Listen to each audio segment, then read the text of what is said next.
Hey friends, hey you. Welcome back to my channel.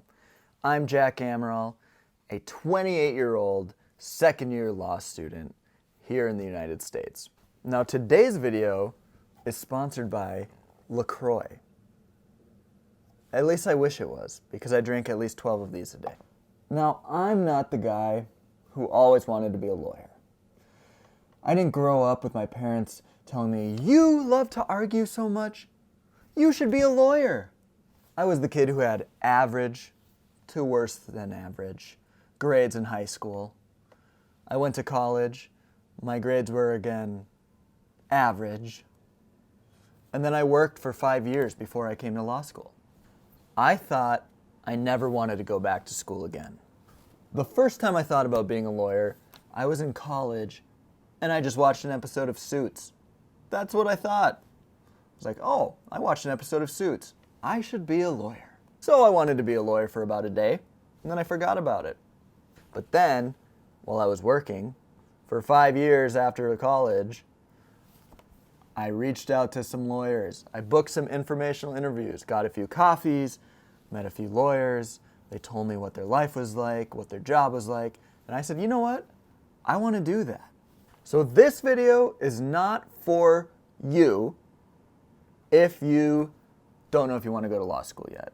This video is for people who know they want to go, but they don't really know what they need to do to get in, what application materials they need to put in, and basically the basics of getting into law school. This video is going to be broken up into 5 parts. We have 1, your grades and transcripts, 2, the LSAT, 3, your personal statement, 4, your letters of recommendation, and finally 5, kind of a bonus tip if you have been working, if you're older like I am, talking about your work experience if you've been out of college. So before we get started, throw me a like and please subscribe.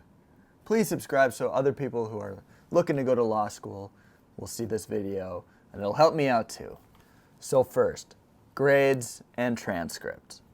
Same thing, your grades. When a law school admissions office is looking at your application, grades are probably the most important thing. They're going to weigh that the most heavily. So if you're still in college, I would recommend boosting up those grades. Clearly, your grades are important, and clearly the better your grades are, the easier it is for you to get in. But if your grades aren't fantastic, like mine weren't, one thing that admissions tends to look at is the trend of your grades. So they would rather see you have, let's say, a 3.0 where you started bad and went up, rather than a 3.0 where you started at a 4 and just went down. If your grades aren't the best, don't worry too much. Don't think that law school isn't for you or that you would never be able to get in. My grades weren't fantastic in college, and so what I did was put more focus on the other parts of the application. So the second part of the application, we went through grades, we went through your transcript. The second part is the LSAT. The LSAT is a beast of a test, and if you've taken it already and you did well, congratulations. If you haven't taken it yet, well, that'll be fun for you. So the LSAT is an interesting test. The top score you can ever get is a 180, yet that's almost impossible to get. But the LSAT's important because it measures your logic skills. And I say skills because this test is completely learnable. If you didn't have the best grades, you're going to want to crush the LSAT. I would say a pretty good score on the LSAT is anything above a 160. That seems to be a line that just seems to have some significant value. And breaking the 160 threshold seems to be important in determining a percentile rank within the test. Now, if you're hoping to go to a T14 school, that's a top 14 law school. That includes schools like Harvard, Stanford, and then also like UCLA and University of Michigan. If you're aiming for one of these schools, you're going to want to do better than a 160.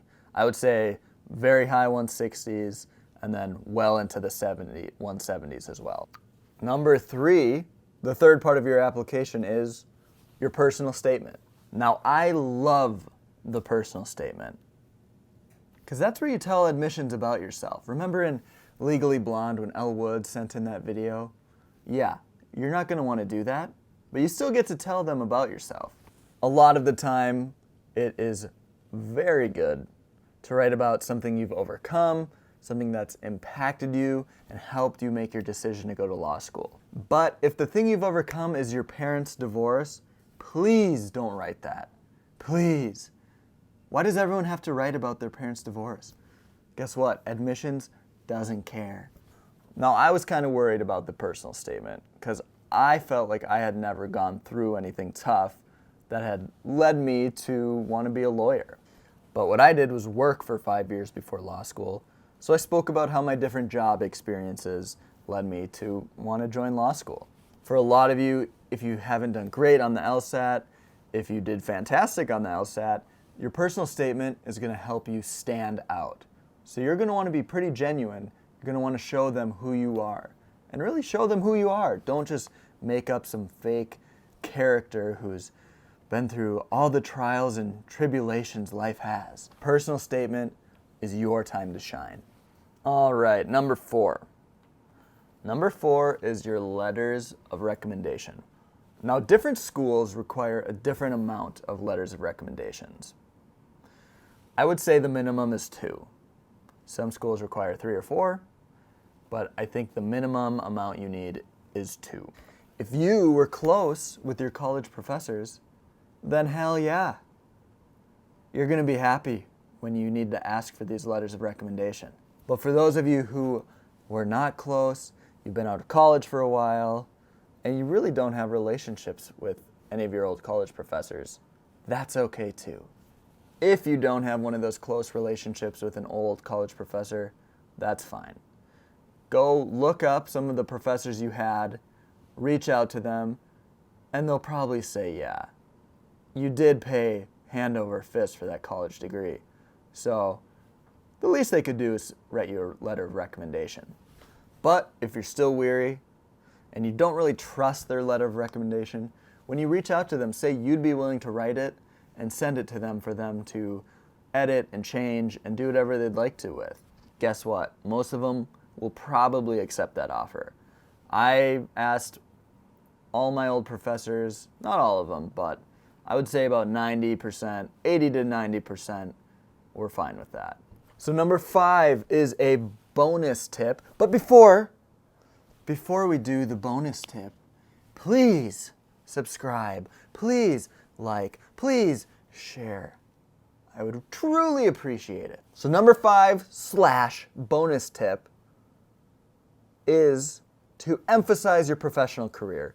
If you've been out of school for a while, if you've been working, you're going to want to emphasize your professional career so hard, so bad, because employers love it. They love to see what you've done, the skills you've acquired, and how you can bring those skills into their firm once you graduate law school. Almost all of the firms I've spoken with, almost all of the lawyers I've spoken with have talked about how experience between college and law school can be so important in determining who they are going to hire. Whether it's someone who just went from college to law school, which is fine, that's great, but if you do have some experience in between there, it is valuable. So don't think you're too late to the game.